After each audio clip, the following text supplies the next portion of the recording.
સર્વ મુક્તોને હૈયાના હેતથી જય સ્વામિનારાયણ. હાલા મુક્તો, ભગવાન સ્વામિનારાયણની સાચી નિષ્ઠા કોને કહેવાય, સાચી ઉપાસના કોને કહેવાય, આજે આ બહુ મહત્વની વાત હું યોગ સમ્રાટ ગોપાળાનંદ સ્વામીની વાતોનું પ્રમાણ લઈને કહી રહ્યો છું. આજે ઘણા ગુરુનિષ્ઠાના ગંડવામાં તથાકથિત ગુરુ અને ચેલા બંને મૂળ માર્ગથી ભ્રષ્ટ થયેલા દેખાય છે.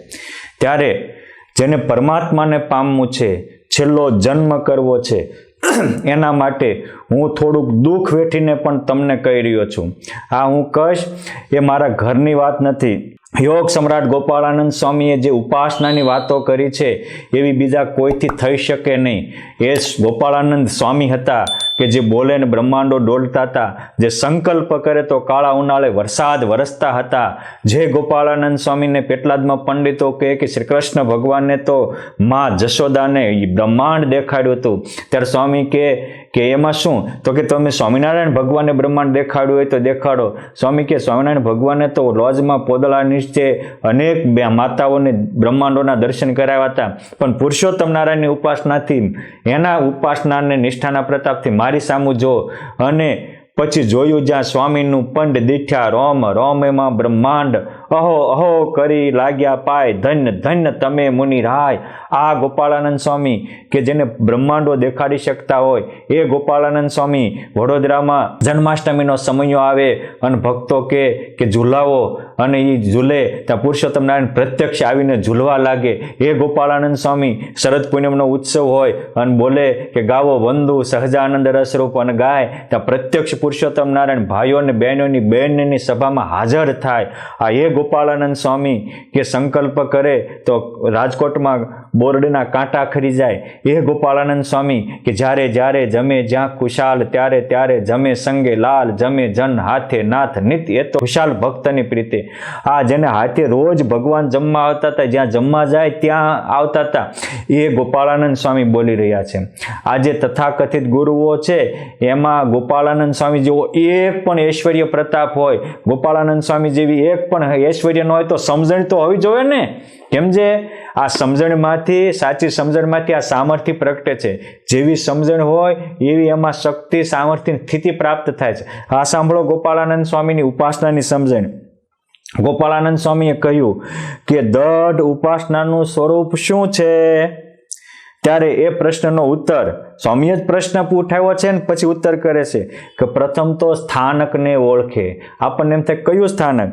તો કે છે કે જે સ્થાનકને વિશે શ્રીજી મહારાજ પોતાનું ઘર કરીને ઘણા વર્ષો સુધી નિવાસ કર્યો હોય, જેમ કે વડતાલ ધામ છે, ગઢપુર ધામ છે, ધોલેરા, જુનાગઢ, ભુજ, અમદાવાદ, લોયા, કારિયાણી, સારંગપુર, પંચાળા જ્યાં વચનામૃતો બોલાણા છે, જેતલપુર, મૂળી જ્યાં મહારાજ વર્ષો સુધી રહ્યા છે, છપૈયા જ્યાં મહારાજનું જન્મસ્થાન છે. આનું કોઈ ઘસાતું બોલે અને કોઈ એમ કે અહીંયા આજ ભગવાન નથી રહ્યા માટે ત્યાં ન જવાય, અમારે ત્યાં જાવો, ત્યારે સમજવાનું કે આને ગંડવા હાલ્યો છે. કેમ જે ઘસાતું બોલે તો એ ગુરુ હોય તો ગુરુને કહી દે, ને ચેલો હોય તો ચેલો કહી દે, ખમી શકે નહીં. અને જેમ છે એમ યથાર્થ ઉત્તર કરે તો તમને એમ થશે કે ભાઈ તો ત્યાં શું કામ ન રહે? ના, પુરુષોત્તમની આજ્ઞા છે આ સત્સંગમાં અનેક જીવના ભલા કરવા માટે વિચારવું. તો ભગવાનની આજ્ઞાથી બીજે ઠેકાણે રહેતા હોય તો પણ જ્યાં ભગવાન પોતાનું ઘર કરીને રહ્યા હોય, જ્યાં ભગવાનને વરદાન આપ્યું હોય કે વૃત્તાલયે સજયતિ ભગવાન સાક્ષાત, ત્યાં જ વધુ યથ રાખે. એનો પહેલા યશ ગાય, પોતાના સ્થાનનો પહેલા યશ ન ગાય અને એને પહેલા સંભાળે. કેમ જે આ ઉપાસકનું લક્ષણ છે. આજે હજારો રામ ભક્તના ઉપાસકો છે, હજારો કૃષ્ણ ભગવાનના ઉપાસકો છે, હજારો રામ ઉપાસકો છે, હજારો શિવ ભગવાનના ઉપાસકો છે. એ પોતાને જે દ્વાદશ જ્યોતિર્લિંગ હોય એને જ અધિક કરીને માને. રામ ઉપાસી અયોધ્યા વગેરેને જ અયોધિક કરીને માને. કૃષ્ણ ભગવાનના ઉપાસકો હોય, ભલે કોઈ પણ સ્થાનમાં રહેતા હોય તો એને વૃંદાવનમાં જે મજા આવે, જે વૃંદાવનની લીલાઓ સાંભળવાની મજા આવે, જે દ્વારિકાધીશની લીલાની મજા આવે, એ બીજા ન આવે. એક સાચો કૃષ્ણ ઉપાસક છે, સાચો રામ ઉપાસક કે શિવ ઉપાસક છે. એમ સાચો સહજાનંદી ઉપાસક કોણ? તો કે આ ગોપાળાનંદ સ્વામી ઉપાસનાનું સ્વરૂપ કર્યું એ પ્રમાણે જ્યાં પુરુષોત્તમ પોતાને ત્યાં રહ્યા હોય, ઘર કરીને રહ્યા હોય, જ્યાં ભગવાને વરદાન આપ્યું હોય કે અહીંયા હું કાયમ પ્રગટ રહીશ. આજે તથાકથિત ગુરુઓ એવું કહેતા હોય છે કે ત્યાં ભગવાન નથી રહ્યા, મારી પાસે રહ્યા છે. આવાને તો આપણે અને પાછા એવું કહેતા હોય કે મારી પાસે આવે ત્યારે જ કલ્યાણ હોય. અમુક તો એવો ગંડવા હાલ્યો હોય એમ કે બધા મારી પાસે આવશે ત્યારે જ કલ્યાણ થાય છે. આજે મારા દ્વારા જ ભગવાન પ્રગટ રહ્યા છે. તો સ્વામિનારાયણ ભગવાનને તો મંત્ર દ્વારા પ્રગટ રહેવાનું કહ્યું, આ મૂર્તિ દ્વારા પ્રગટ રહેવાનું કહ્યું, સદગ્રંથો દ્વારા પ્રગટ રહેવાનું કહ્યું. આ બધું તમે આ બધા ભગવાનની ઉપર તમે કઈ જગ્યાએ બેસી ગયા?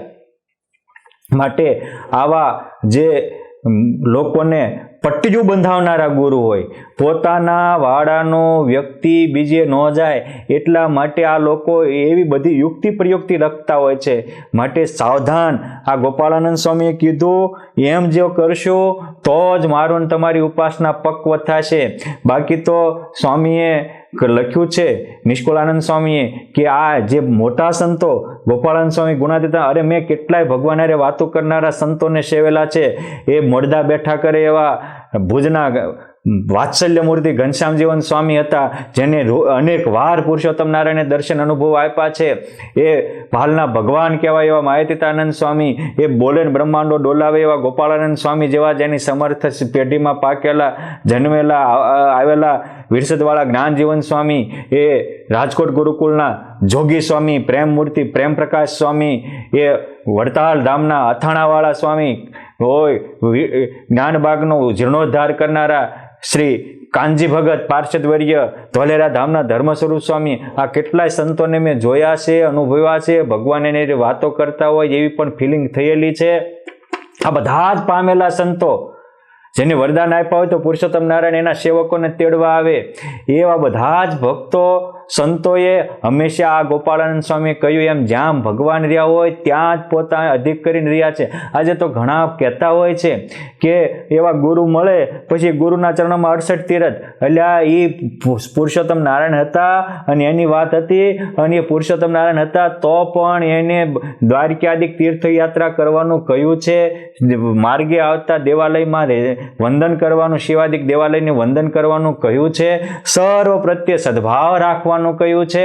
અને આજે તમે કઈ કેટેગરીએ પહોંચી ગયા અને કેવી લોકોને દુર્બુદ્ધિ પેદા કરાવી અને કરો. એક વસ્તુ યાદ રાખજો, પુરુષોત્તમ નારાયણે વરદાન આપ્યું છે કે મારા જનને અંતકાળે જરૂર મારે આવવું, બિરુદ મારું બદલે નહીં, એ સર્વજનને જણાવવું. મારો થાય એને હું અન્ન વસ્ત્રાદિ કે સેવા કરીશ, એનું પોષણ કરીશ. મારો થાય એનું સોળીનું દુઃખ કાંટે મટાડીશ. પણ એ પુરુષોત્તમ નારાયણે પોતાના આશ્રિત માટે કહ્યું છે. પોતાનો કયો કહેવાય તો કે પોતે બાંધેલું બંધારણ, જે શિક્ષાપત્રી, વચનામૃત, સત્સંગી જીવન એ મુજબ રહેતા હોય એ ભગવાન સ્વામિનારાયણના કહેવાય. તમારે જે દેશનો લાભ ઉઠાવવો હોય એ દેશનું બંધારણ તો તમારે ફોલો કરવું જ પડે. તમે ભારતનો લાભ ઉઠાવવા માગો અને પાકિસ્તાનનું બંધારણ બાંધો તો નો હાલે. તમારે જે દેશનો લાભ લેવો એના બંધારણમાં તમે રહ્યો છો. એમ પુરુષોત્તમ નારાયણના વરદાનનો લાભ લેવો હોય તો પુરુષોત્તમ નારાયણે જે બંધારણ બાંધ્યું છે, યોગ સમ્રાટ ગોપાળાનંદ સ્વામી જે બંધારણ બાંધ્યું છે, યોગ સમ્રાટ ગોપાળાનંદ સ્વામીએ જે આ વાતોમાં ઉપાસનાની વાત કરી છે એ આપણે સ્વીકારશું ત્યારે જ આપણું જીવન ધન્ય ધન્ય થશે. માટે તથાકથિત ગુરુઓ જે પોતાના કુંડાળામાં બાંધતા હોય એમાંથી બચજો. અને જે આપણી ભારતીય સનાતન પરંપરા છે, જે સ્વામિનારાયણીય પરંપરા છે, કે જે સ્વામિનારાયણ ભગવાને આંગણે આવેલા અતિથિઓને આદર આપવાનો કહ્યો છે, સૌના પ્રત્યે સદભાવ રાખવાનો કહ્યો છે. અરે એક પુરુષોત્તમ નારાયણના ઉપાસક હોય, કમઠિયાના કાયા ભાઈ મુસ્લિમ બિરાદર હોય અને ભગવાનના સંબંધમાં આવેલા કૂતરાની પૂંછડી ઉપર પગ મૂકે તો ત્યાં પણ દંડવટ કરવા માંડે. આને નિષ્ઠા કહેવાય, આને સાચા અર્થમાં મહિમા સમજાણો કહેવાય. આ તો પોતાથી અલગ પડ્યા હોય એની વાહે પડી જાય, વેરઝેર બાંધે અને પાછા એમ કહેતા હોય કે કલ્યાણ અમારી પાસે છે. યાદ રાખજો, જે એમ કહેતા હોય ને કલ્યાણ અમારી પાસે છે એની પાસે કોઈ કલ્યાણ હોય જ નહીં. આ સમજી રાખજો. કારણ કે જે ગોપાળાનંદ સ્વામી કીડિયારોના કલ્યાણ કરતા હતા, હજારો ભૂતોના પળમાં ઉદ્ધાર કરતા હતા, જે ગુણાતીતાનંદ સ્વામીના સંબંધમાં આવે એનો પળમાં બેડો પાર થતો હતો, એ બધા જ મોટા સંતોએ એક જ પોકારીને ડંકાની ચોટ ઉપર કહ્યું છે કે ભગવાન સ્વામિનારાયણનો આશ્રિત થાય એનો બેડો પાર થાય. સ્વામિનારાયણ ભગવાન કલ્યાણના દાતા. તમે કોઈ પણ પ્રકારે કરીને ભગવાન સ્વામિનારાયણની નજીક લાવી દો, કલ્યાણ સ્વામિનારાયણ કરી દેશે. અને આ પામેલા ક્યારેય કોઈનું ઘસાતું બોલ્યા નથી. ગોપાળાનંદ સ્વામીની વાતો, મેં તો ગોપાળાનંદ સ્વામીનું જીવન આખું 3 ભાગમાં વિસ્તારથી લખ્યું છે અને મેં સ્વામીના જીવનનો બારીકાઈથી અભ્યાસ કર્યો છે. આજે પણ સ્વામીનું જ્યાં આમ સ્મૃતિ કરું ત્યાં ગોપાળાનંદ સ્વામી અને એમની જે ઉપાસનાની રીતિ, હરિકૃષ્ણ મહારાજ સાથેનું એની જે તેરા મેરા જીરા એકતા, એ બધી અનુભૂતિઓ અંતરમાં ઘોળાવા લાગે.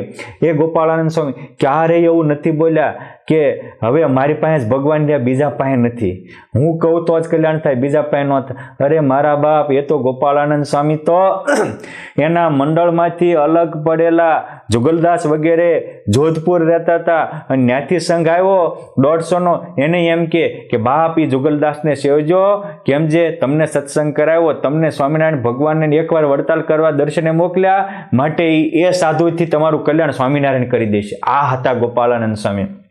ગોપાળાનંદ સ્વામીનો અભાવ અવગુણ લઈ અને હમીર ખાચર એક સાંખ્યોગી માતાને લઈને વૈયા ગયા હતા અને સ્વામી ઉના પંથકમાં જતા હતા. રસ્તે અણિયાળાના પાદરમાં એ મળ્યા અને સંઘને પગે લાગવા માંડ્યા તો ઇતર સંતોને થોડોક આવેશમાં આવ્યા. ગોપાળાનંદ સ્વામી કે ઇતર ધામના મુક્ત જેવો સમજો, બધા જ જાજો.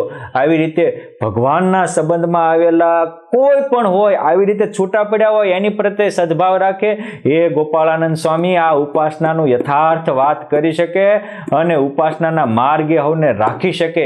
માટે તમામ સત્સંગી બંધુઓને કે તમામ મોક્ષ પ્રેમી, ભગવત પ્રેમી, ધર્મ પ્રેમી ભક્તોને એક નાના સાધુ તરીકે મારી કરબદ્ધ પ્રાર્થના છે કે આ એની રીત આપણી રે, બીજી રીતે બાદ પર હરો પરી પ્રાપણી વળગી એ વરાદ.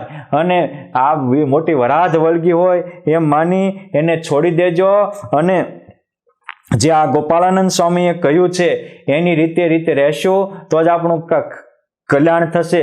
બાકી તો કરીને કળવળ અને છપાડ છે છિદ્ર પોતે અને એમ કહેતા કોઈ કહેશે જન એને ડરાવશે શાપે. આમ જે બીજાને ડરાવતા હોય કે અમને મૂકશો તો તમારું કલ્યાણ નહીં થાય, કલ્યાણ તો અમારી જગ્યાએ છે. અરે સ્વામિનારાયણ ભગવાન ગાદીએ બેઠા ને 1 વર્ષ થયું પછી મુક્તાનંદ સ્વામી આરતી લખી, એમાં લખ્યું કે નારાયણ નર ભ્રાતા દ્વિજકુળ તનુધારી પામર પતિત ઉધાર્યા અગણિત નર નારી. કરોડોને 1 વર્ષમાં સ્વામિનારાયણ ઉધારી નાખ્યા હોય અને એ મોટો સંકલ્પ લઈને આવ્યો છે કે મારે 100 કરોડ મનવારો ભરાય એટલા જીવોનું કલ્યાણ કરવું. કલ્યાણ એ સ્વામિનારાયણના સંકલ્પમાં રહ્યું છે, સ્વામિનારાયણે બાંધેલી રીતિમાં રહ્યું છે, સ્વામિનારાયણે બાંધેલા નિયમ ધર્મમાં અને પ્રીતિમાં રહ્યું છે અને ગોપાળાનંદ સ્વામી બનાવેલી કહેલી સ્થિતિમાં રહ્યું છે. આજે તો અમુક ને ગંડવાયેલું હોય તેવું પણ બોલતા હોય છે કે મારે અનેક ગોપાળાનંદ સ્વામી પેદા કરવા છે. આપણને એમ થાય તમે તો થાવ ગોપાળાનંદ સ્વામી.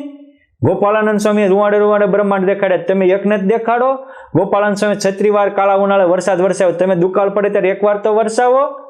ગોપાળાનંદ સ્વામી જ્યાં જમવા જાય ત્યાં પ્રત્યક્ષ પુરુષોત્તમ નારાયણ આવતા હતા, તમે 1 વાર તો તમારી પૂજામાં પ્રત્યક્ષ જમતા દર્શન કરાવો. સ્વામીની જગ્યાએ તો હજારોને દર્શન થતા હતા. માટે જેને પુરુષોત્તમ નારાયણે પોતાનું સર્વસ્વ ઐશ્વર્ય સ્થાપ્યું હોય અને એવી એની કોપી કરી અને આવી અહમની ભાષા ગોપાળાનંદ સ્વામી નથી બોલ્યા. આવા અહમની ભાષા કોઈ પરમહંસો નથી બોલ્યા.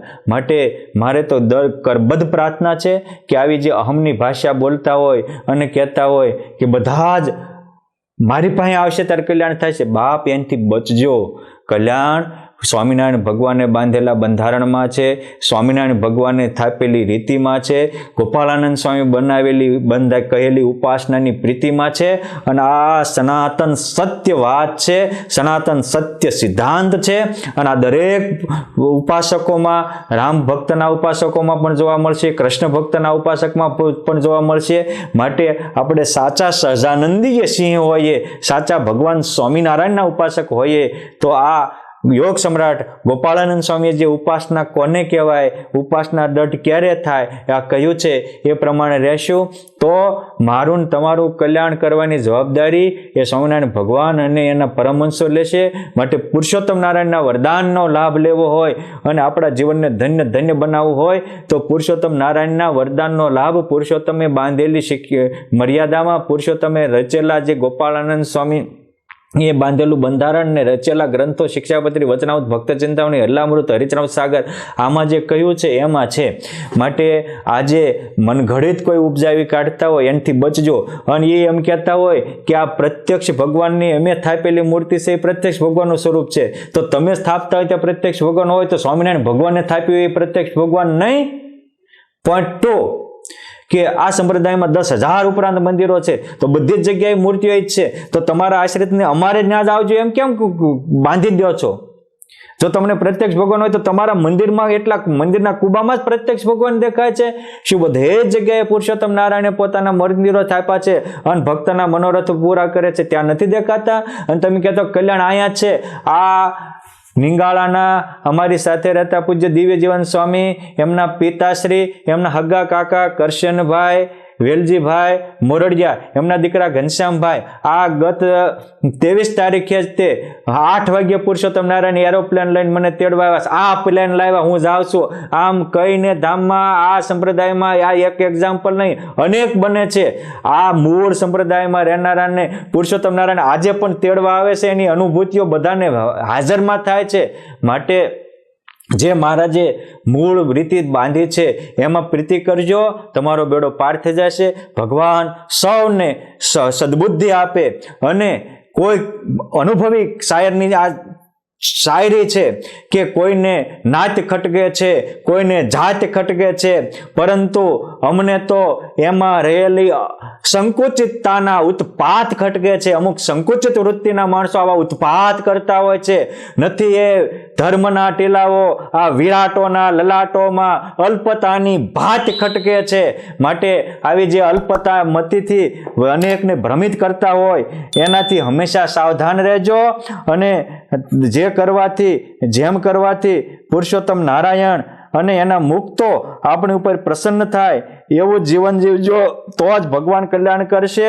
બાપ ધર્મના નામે દિવાલો ઊભી કરી દીધી છે દિલોમાં, એ માનવીથી દૂર કરે એવી અંધારી રાત અમને ખટકે છે.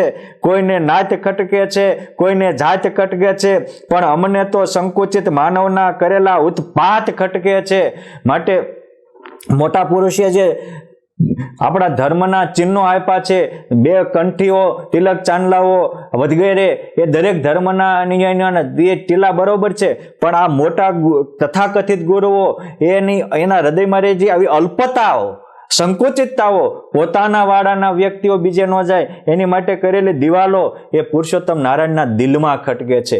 500 પરમહંસોના હૃદયમાં ધનુષની જેમ વાગે છે. માટે હંમેશા એવાથી સાવધાન રહેજો. રંગ ભાષા પ્રદેશમાં બંધાઈ ગયા છે એના જીવન વિચારોની સંકુચિતતા એ મલિન મનની ભાટ્યું ખટકે છે. કોઈને નાત ખટકે છે, કોઈને જાત ખટકે છે. અમને સંકુચિત માનવે કરેલા ઉત્પાત ખટકે છે. હાથમાં દીવો લઈને અંધારાને ગોતે છે, પણ દીવો બુજાઈ દે એવા ટૂંકી વિચારધારાઓના ઉત્પાત ખટકે છે. હાથમાં દીવો લઈને અંધારાને ગોતે છે અને બુજાઈ ગયેલા દીવાથી પાછા પોતાના દીવા બુજાઈ ગયા છે. આ તો બાપ અનુભવી શાયરોનું છે અને કવિ કોઈનું ન રાખે. જ્યારે એના હૃદયમાં પુરુષોત્તમ નારાયણ બેઠા હોય ત્યારે આવી સરવાણીઓ વહેતી હોય છે. માટે ભૂખ્યા બાળકોને પૂછે છે, ધર્મ કયો, તમારી ઓળખ કઈ? અરે બાપ, આ સમાજની નિર્દયતાની અમને સદા સંકુચિતતા ખટકે છે. ભગવાને સ્વામિનારાયણે કીધું કે આંગણે આવેલો અતિથિ હોય એ કોઈ પણ જાતિનો હોય, કોઈ પણ જ્ઞાતિનો હોય, એને પ્રેમથી જમાડો. તમે કયા ઓલાના છો, અમને માનતા હોય તો તમને ઉતારો આપીએ. એમ અમુક તો નંબરધારીઓ થઈ ગયા છે આજે.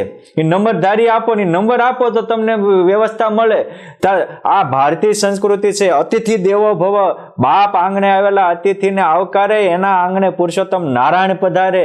અતિથિઓમાં જે આ બધા નાત જાતના અને નંબરિંગ કરી રહ્યા છે, એ તો સમાજની નિર્ભયતાના પ્રતીકો થઈ રહ્યા છે. સાચું બોલે તો દુશ્મન બને છે આ દુનિયામાં, સત્યને દબાવી દે એવા ખોટા રીતિ રિવાજો ખટકે છે. આ ગોપાળાનંદ સ્વામી જેવા મોટા સંતોને ખટકે છે. માટે હે વાલા મુક્તો, આ શાયરીના શબ્દોને અંતરમાં ઘોળી અને તમારા જીવનને ઉજાળો અને વાલા મહારાજ અને મુક્તોના પંથે ચાલી એની રીતે આપણી કરી પુરુષોત્તમમાં પ્રીત કરી તમારા જીવનને ધન્ય બનાવો. જય સ્વામિનારાયણ.